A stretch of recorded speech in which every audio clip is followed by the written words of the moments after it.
Morning class mathematics जीवे में मैं पवन सर आप सभी का स्वागत करता हूं। जैसा आप जानते हैं क्लास 9 का मैथ्स 2 का चैप्टर नंबर 3 चल रहा है और उसमें हमने अभी 3.1 और 3.2 को कंप्लीट कर चुके हैं और आगे हमें 3.3 पे जाने से पहले कुछ इंपॉर्टेंट प्रमेय हैं, थ्योरम्स हैं और उन थ्योरम्स के बारे में हमें क्या करना है, अध्ययन करना है। तो हम लोग इसके बाद क्या करेंगे, एक्सरसाइज 3.3 को सॉल्व करेंगे। ओके, चलिए आगे स्टार्ट करते हैं। 3.3 पे जाने से पहले हम लोग प्रमेय पढ़ेंगे जिसका नाम है समद्विबाहु त्रिभुज का प्रमेय। समद्विबाहु त्रिभुज का प्रमेय ये इंपॉर्टेंट प्रमेय है। कभी कभी परीक्षा में, जैसे आपको बताया गया, परीक्षा में ये जो प्रमेय आते हैं ये ज्यादातर आजकल के कैसे आते हैं, कृति पर आधारित में आते हैं। कृति पर आधारित यानी कि आपको प्रमेय आधा से ज्यादा सॉल्व रहेगा, कुछ जगहों पे आपको रिक्त स्थान छोड़ दिए जाएंगे, वह रिक्त स्थान आपको क्या करने रहेंगे, भरने रहेंगे। लेकिन ऐसा कोई कंपलसरी नहीं है, कभी कभी प्रमेय आपको पूर्ण रूप से सिद्ध करने के लिए भी आता है। इसलिए हमने क्या किया, इस प्रमेय को अभी पूरा सिद्ध करने जा रहे हैं। किताब में आपको आधा सिद्ध किया हुआ है, सिर्फ रिक्त स्थान कुछ भरने के लिए दिया है, तो उस रूप में भी आ सकता है और इस रूप में भी आ सकता है, सिर्फ स्टेटमेंट भी लिखा हुआ आ सकता है। चलिए स्टार्ट करते हैं। तो प्रमेय क्या बोला, यदि त्रिभुज की दो भुजाएं सर्वांसम हो, यदि किसी त्रिभुज की दो भुजाएं सर्वांसम हो तो उन भुजाओं के सम्मुख कोण भी सर्वांसम होते हैं। तो आप अच्छी तरह से जानते हैं इसका नाम समद्विबाहु त्रिभुज क्यों पड़ा है। क्यों पड़ा है, क्योंकि किसी भी त्रिभुज की जब दो भुजा बराबर होती है तो उसे कहा जाता है समद्विबाहु त्रिभुज। ये आपने छोटी क्लासों में पढ़ा होगा कि अगर किसी भी त्रिभुज की दो भुजा या दो कोण बराबर होते हैं तो उन्हें क्या कहा जाता है, समद्विबाहु त्रिभुज कहा जाता है। इसलिए इस प्रमेय को किस नाम से जाना जाता है, समद्विबाहु त्रिभुज के प्रमेय के। तो हमें क्या बताना है कि अगर कोई भी त्रिभुज है और उसकी दो भुजा क्या है, सर्वांसम है, तो उन भुजाओं के सम्मुख कोण क्या होते हैं, सर्वांसम होते हैं। ये चीज को हमें क्या करना है, सिद्ध करके बताना है। तो हम क्या करेंगे, एक ऐसा त्रिभुज बनाएंगे जिसकी दो भुजा क्या हो, बराबर हो। तो हमने एक ऐसा त्रिभुज बना लिया है, इसका नाम रख देते हैं ABC। तो यही चीज को हमें क्या करना है, दर्श में लिख लेना है। और कौन सी दो भुजाएं बराबर है उसको यहाँ चिन्ह द्वारा दर्शा लो। AB बराबर है किसके, AC के। तो आप जानते हैं प्रमेय को सिद्ध करने के लिए दर्द के साथ सब कुछ लिखना पड़ता है। तो पहले दर्द लिख लेते हैं। ओके, दर्द में क्या आएगा कि हमने एक त्रिभुज बनाया, उसका नाम क्या रखा है, ABC। और उस ABC की भुजा खासियत क्या है, उसमें भुजा AB सर्वांसम है किसके, भुजा AB सर्वांसम है किसके, भुजा AC के। ये चीज आपको दर्द में दिया गया है। तो हमें सिद्ध क्या करना है कि उन भुजाओं के जो सम्मुख कोण हैं, चलिए देखते हैं। ये भुजा AB है, इस भुजा AB के सामने कौन सा कोण है, C। एक अक्षर से लिखना चाहो तो C और तीन अक्षर से लिखना चाहो तो ACB। तो तीन अक्षर से ज्यादा उचित रहेगा, इसलिए वहां पे आ जाएगा कोण ACB सर्वांसम। सिद्ध करना किसके, ये भुजा के AC के सामने वाला कोण, AC के सामने देखो तो कौन सा कोण है, B यानी कि ABC। तो हमें सिद्ध करना है कि कोण ACB सर्वांसम है किसके, ABC के। और इसे सिद्ध करने के लिए मुझे एक रचना करना पड़ेगा। मैं कोई भी तरीका अपना लूं, बिना रचना के ये सवाल अब सिद्ध नहीं हो सकता है। तो रचना क्या करना पड़ेगा, इस कोण A का एक समद्विभाजक खींचो। कोण A का क्या करो, समद्विभाजक खींचो। समद्विभाजक मतलब समझते हो, उस कोण को दो समान भागों में बांटते हुए आए, ऐसी आपको क्या करना है, रेखा खींचनी है।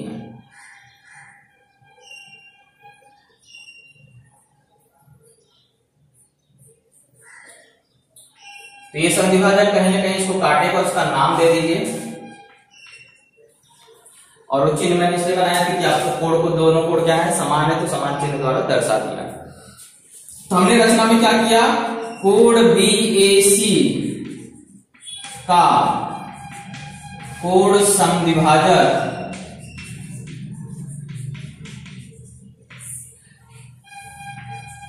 कोण समद्विभाजक किसको खींचा, किरण AD को, AD खींचा।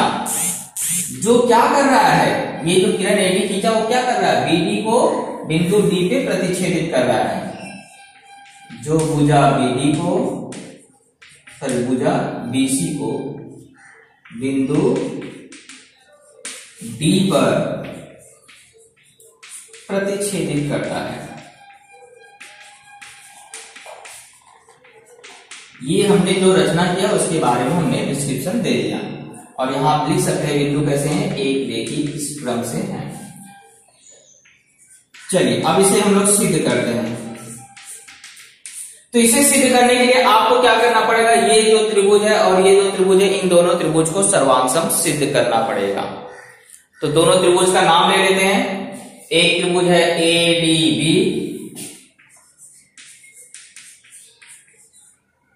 और दूसरा त्रिभुज है ADC। और सर्वांगसम सिद्ध करने के लिए आपको मालूम है 3 घटक सर्वांगसम होने चाहिए।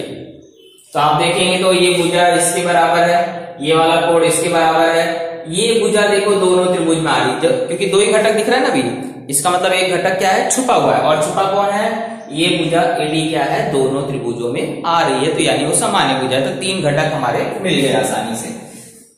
तो हम पहले बता देंगे भुजा AB सर्वांगसम है भुजा AC। ये कौन बता रहा है, प्रश्न वाला, यानी दत्त में दिया है। फिर कोण BAD सर्वांगसम है किसके, कोण CAD के। ये कहां से हमें प्राप्त है, रचना में। रचना में हमने बताया ना, इसका कोण संधिवाचक हमने खींचा, यानी दोनों कोण को क्या कर रहा हो, समान भागों में बांट रहा है। और तीसरा घटक भुजा समान है AD, तो आप लिख दोगे भुजा AD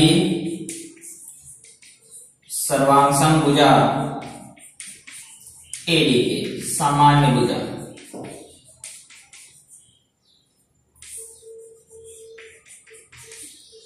तो 3 घटक हमारे हो गए। अब कसौटी पहचानना है, तो देखो ना भाई, ये भुजा है, ये कोण है, ये भुजा है, 90 अंश तो है नहीं कि जो कर्ण भुजा लग जाएगा। तो ये क्या है, TET। तो ये क्या हो जाएगा, आपको भू को भू कसौटी से सर्वांगसम हो जाएगा। वैसे यहाँ 90 अंश का कोण बनेगा, लेकिन यहाँ हमें दिया नहीं, इसलिए हम लोग नहीं करेंगे। किसी भी समद्विबाहु त्रिभुज में जब हम लोग क्या करते हैं, दोनों भुजाओं के सम्मुख कोण जो होता है, दोनों भुजाओं का जो शीर्ष बिंदु होता है, वहां से जब हम उसका कोण संधिवाचक खींचते हैं तो वो क्या होता है, हमेशा शीर्षलंब होता है उसका। चलिए त्रिभुज हमारा क्या हो जाएगा, अब सर्वांगसम हो गया। त्रिभुज ADB सर्वांगसम त्रिभुज ADC। कसौटी का नाम बता दो जल्दी से, भुजा कोण भुजा कसौटी से। अब त्रिभुज सर्वांगसम होता है तो उसके शेष घटक भी क्या होते हैं, सर्वांगसम होते हैं, आप अच्छी तरह से जानते हैं। तो शेष घटक हमें सारे नहीं बताने, हमें किसकी आवश्यकता है, ये वाले कोण और ये वाले कोण की, तो हम लोग बता देंगे। इसलिए कोण ABD सर्वांगसम हो जाएगा कोण ACB के। क्यों, क्योंकि सर्वांगसम त्रिभुज के संगत कोण सर्वांगसम होते हैं। तो इसी का नाम हमें क्या करना है, ABD तक ना पढ़ करके C तक पढ़ेंगे तो हमारा टारगेट पूरा हो जाएगा। तो ABC सर्वांगसम, यहां से ACB, क्योंकि बिंदु कैसे हैं, एक रेखी हैं। तो ये हुआ हमारा टारगेट पूरा। हमने सिद्ध कर दिया कि अगर कोई भी त्रिभुज की 2 भुजा बराबर है तो उन भुजाओं के सम्मुख कोण भी क्या होते हैं, सर्वांगसम होते हैं। वैसे याद रखना है, किसी भी त्रिभुज की जितनी भुजाएं सर्वांगसम होती हैं उतने उसके कोण भी बराबर होते हैं। अगर कोई त्रिभुज की तीनों भुजाएं बराबर है तो तीनों कोण भी बराबर होंगे, और उस त्रिभुज को क्या कहा जाता है, समबाहु त्रिभुज। और जिस त्रिभुज की 2 भुजा बराबर होती है उसके 2 कोण भी बराबर होते हैं, और उस त्रिभुज को क्या कहा जाता है, समद्विबाहु त्रिभुज। और जिस त्रिभुज की कोई भी भुजा बराबर नहीं होती है तो उसका कोण भी कोई भी बराबर नहीं होता है, और उसे कहा जाता है विषमबाहु त्रिभुज। एकदम हमेशा याद रखने का। ओके, तो ये हुआ हमारा प्रमेय, इसको लिख लीजिए। इसके बाद हम लोग और 2 इंपॉर्टेंट प्रमेय पढ़ेंगे। प्रमेय नहीं पढ़ेंगे लेकिन सिर्फ उसके सूत्र के बारे में, इंपॉर्टेंट प्रमेय पर आधारित सूत्र हम लोग पढ़ेंगे। ये प्रमेय को आपको वैसे वो मोस्टली किताब में आपको सॉल्व करके दिया है, 2-3 जगह पे आपको क्या किया गया है, रिक्त स्थान रखा गया है, और रिक्त स्थान आप देख के भर सकते हैं। अगर फिर भी अगर नहीं आएगा, कोई कंफ्यूजन है, लेकिन ये दोनों प्रमेय देख लेना जरूर। सिद्ध करने को वैसे आने के चांसेस कम है, इसके आने के चांसेस है 45, 45, 90 का प्रमेय, क्योंकि ये आपको 10th में भी है।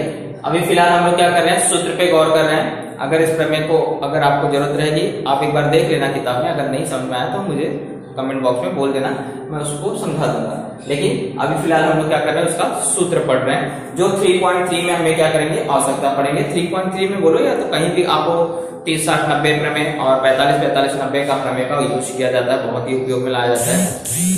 तो इसलिए सूत्र हमें अगर मालूम रहेगा तो हम लोग भुजाओं का मान क्या कर सकते हैं, आसानी से ज्ञात कर सकते हैं। तो 30, 60, 90 का प्रमेय क्या बोल रहा है कि अगर कोई भी एक ऐसा त्रिभुज है, अब कोण के माप आप देख रहे हैं, यानी कि यहाँ देख रहे हैं 90 दिख रहा है, यानी कि वो त्रिभुज कैसा रहेगा, समकोण त्रिभुज रहेगा।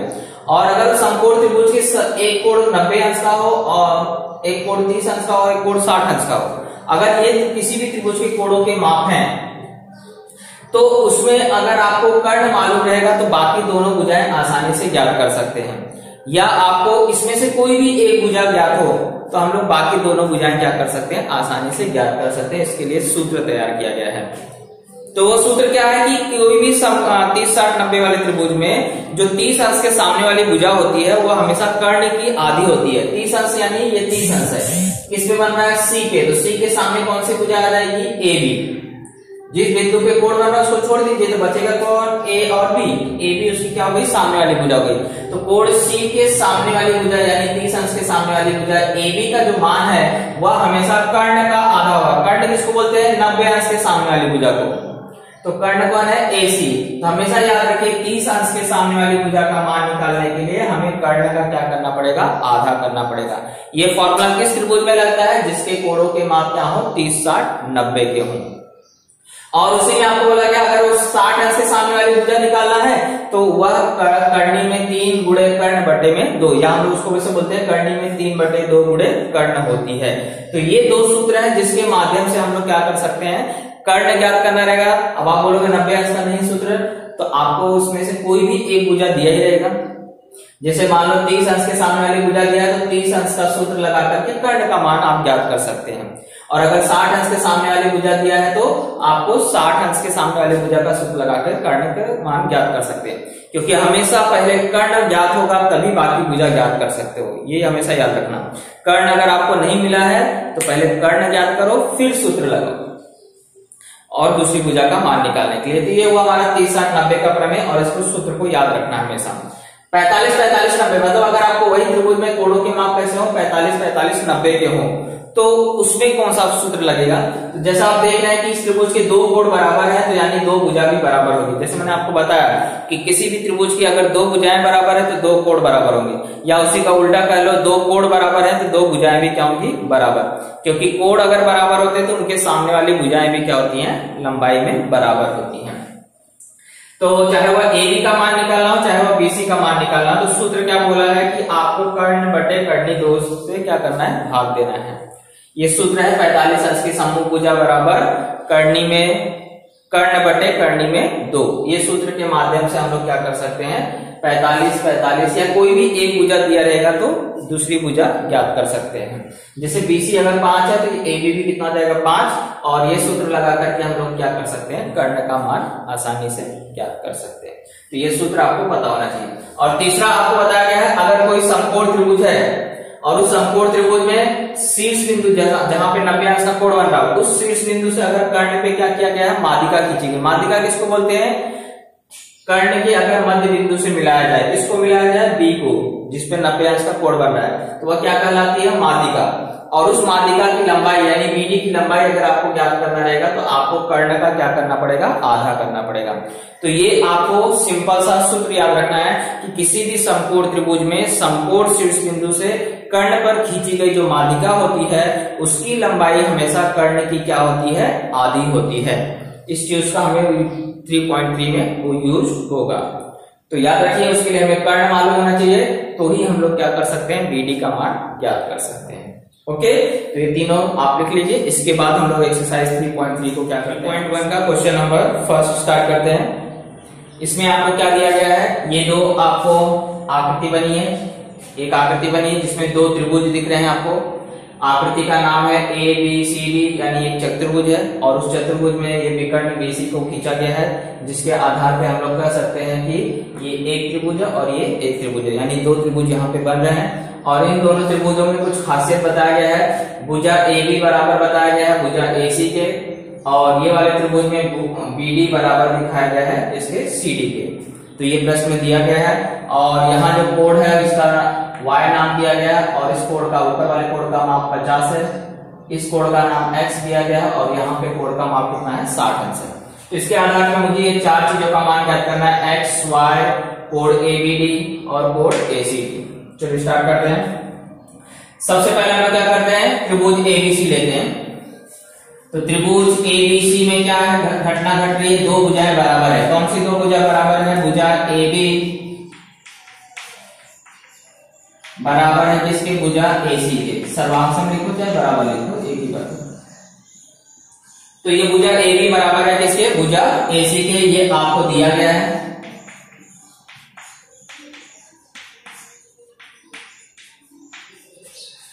अब आपने पढ़ा था जिस त्रिभुज की दो भुजाएं बराबर होती है तो उन भुजाओं के सामने वाले कोण भी क्या होते हैं, बराबर होते हैं, है ना। आपने ये पढ़ा था। तो ये भुजा के सामने का कोण 50 अंश है और ये भुजा के सामने का कोण क्या है, x है, यानी कि x का मान भी कितना हो जाएगा, 50 अंश हो जाएगा। क्योंकि दोनों भुजाएं बराबर है तो उसके सामने वाले कोण क्या होंगे, बराबर होंगे। तो सबसे पहले हम लोग क्या करेंगे, कोणों के नाम लिखेंगे। तो कोण ABC बराबर हो जाएगा किस कोण के, ACB। जिस कोण का नाम लिखना रहता है उसको बीच में ला देता, आपको अच्छी तरह से मालूम होगा। यहाँ प्रमेय का नाम लिखना ना भूले, कारण देना बहुत जरूरी है। कौन से प्रमेय में हमने पढ़ा था, समद्विबाहु त्रिभुज के प्रमेय से। तो ABC का मान यहाँ पे अब क्या है, x लिखा गया और इसका मान कितना है 50। तो इस तरह से हमारा पहला आंसर आ चुका है, x का मान कितना होगा 50 अंश। चलिए दूसरा, इसी प्रकार से दूसरे वाले त्रिभुज में अप्लाई करना है। तो दूसरे वाले त्रिभुज का नाम क्या है, BCD।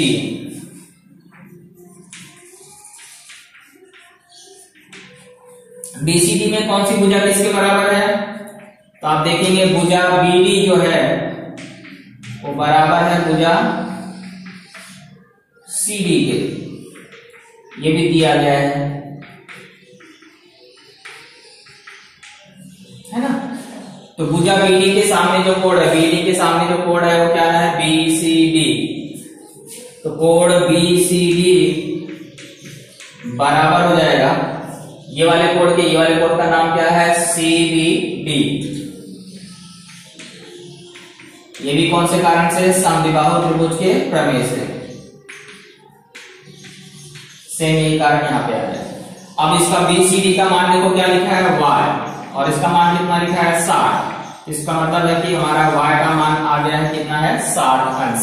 तो दो निकल चुके हैं, x निकल चुका है, y निकल चुका है, कोण ABD निकालना है, ABD यानी पूरा बड़ा कोण। तो बड़ा कोण अगर ये 60 अंश का है और ये कितना अंश का है, आपको अभी आपने निकाला 50 अंश।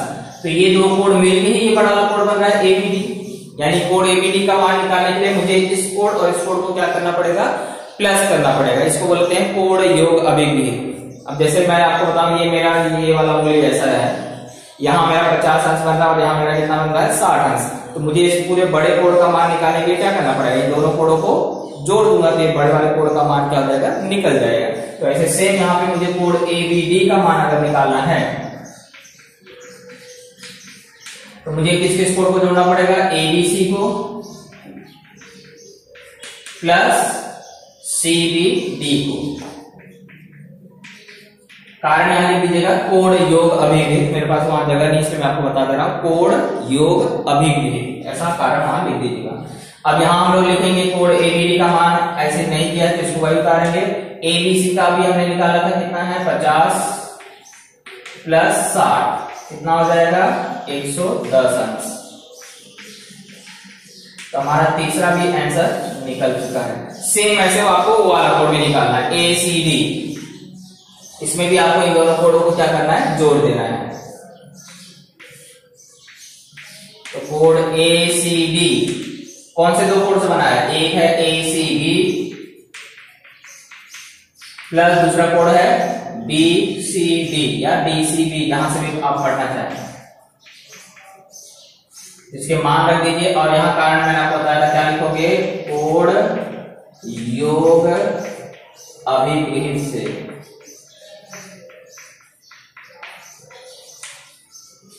चलिए मान रखते हैं, इसका मान है 50, इसका मान है 60, जोड़ा तो कितना आ गया, 110 अंश।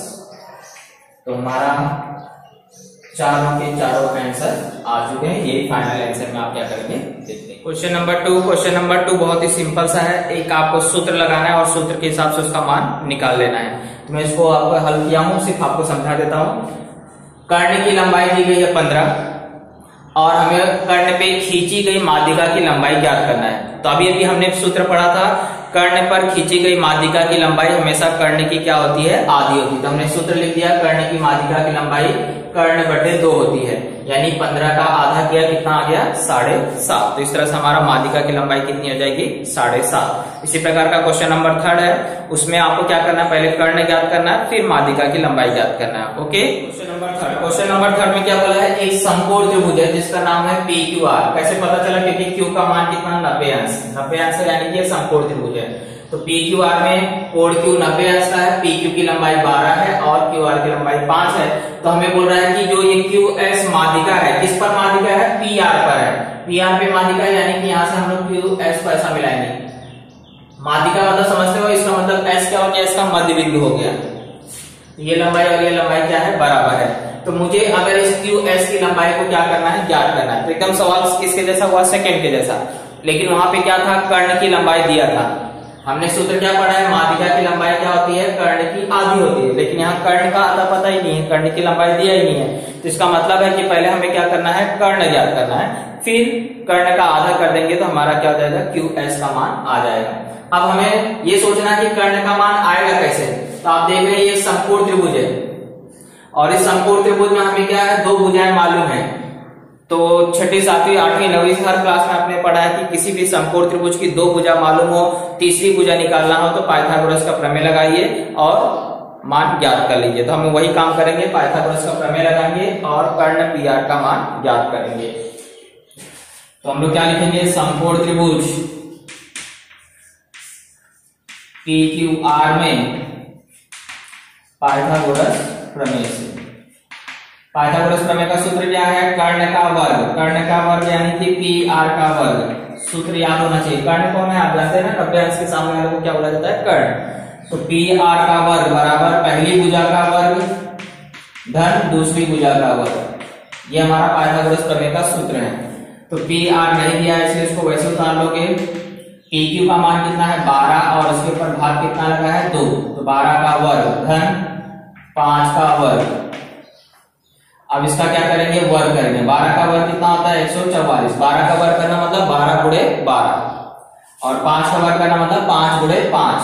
तो 5 बचे 25 हो गया। इन दोनों को जोड़ा कितना आ गया, 169। किसका मान आया, PR का वर्ग का मान आया। इसका मतलब वर्ग हटाने के लिए कर्ण लेना पड़ेगा, वर्गमूल लेना पड़ेगा। तो वर्गमूल 169 किसका वर्गमूल है, 13 का। तो इस तरह से हमारा कर्ण का मान क्या हो चुका है, ज्ञात हो चुका है। अब आप सूत्र लिखेंगे, कर्ण पर खींची गई माध्यिका की लंबाई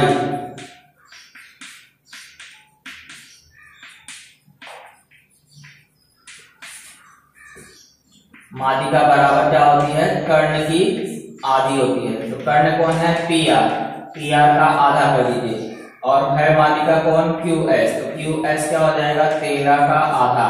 13 का आधा कितना होता है, 13 का आधा करना यानी कि 6.5। इस तरह से हमारा आंसर आ गया है। ओके, इसे कंप्लीट करें। खलनायक हूं मैं, जुल्मी बड़ा दुखदायक हूं मैं, नायक खलनायक नायक खलनायक। चलिए क्वेश्चन नंबर 4। क्वेश्चन नंबर 4 में क्या बोला है कि ये जो त्रिभुज PQR है ना, इसमें बिंदु G जो है ये क्या है, इसका माध्यिकाओं का संगम बिंदु है। क्या है, माध्यिकाओं का संगम बिंदु है। और उसमें जीटी की लंबाई दिया है 2.5 सेंटीमीटर, तो मुझे पीजी और पीटी दोनों लंबाई क्या कर रहा है, पूछ रहा है। तो अगर आप छोटी क्लासों में पढ़े होंगे तो आपको वहां बताया गया था कि जो माध्यिकाओं का संगम बिंदु होता है वह संगम बिंदु माध्यिका को 2:1 के अनुपात में विभाजित करता है। स्टेटमेंट याद आया? 8वीं में आपने पढ़ा है, नहीं याद आया है तो मैं आपको बता दिया, अब आप उसे दिमाग में फिट कर लीजिए कि माध्यिकाओं का संगम बिंदु ये जो है ये इस माध्यिका को क्या करता है, 2:1 के अनुपात में विभाजित करता है। यानी ये जितना रहेगा छोटा वाला भाग ऊपर वाला उसका डबल रहेगा, तो 2/1 हो जाता है, यानी अनुपात कैसा हो जाएगा, 2/1। ऐसे यहां पर अगर ये छोटा वाला भाग आपको जितना रहेगा QG उसका क्या हो जाएगा, डबल हो जाएगा। ऐसे ये वाला भाग जितना रहेगा ये इसका क्या हो जाएगा, डबल हो जाएगा। ओके, तो हमेशा माध्यिकाओं का संगम बिंदु माध्यिका को क्या करता है, 2:1 के अनुपात में विभाजित करता है। उसी सूत्र का हमें क्या करना है, उपयोग करना है। तो यहां हम लोग लिख देंगे माध्यिका का संगम बिंदु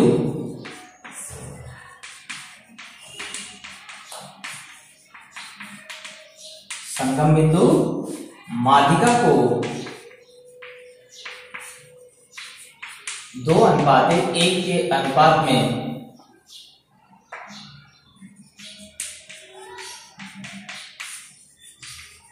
विभाजित करता है।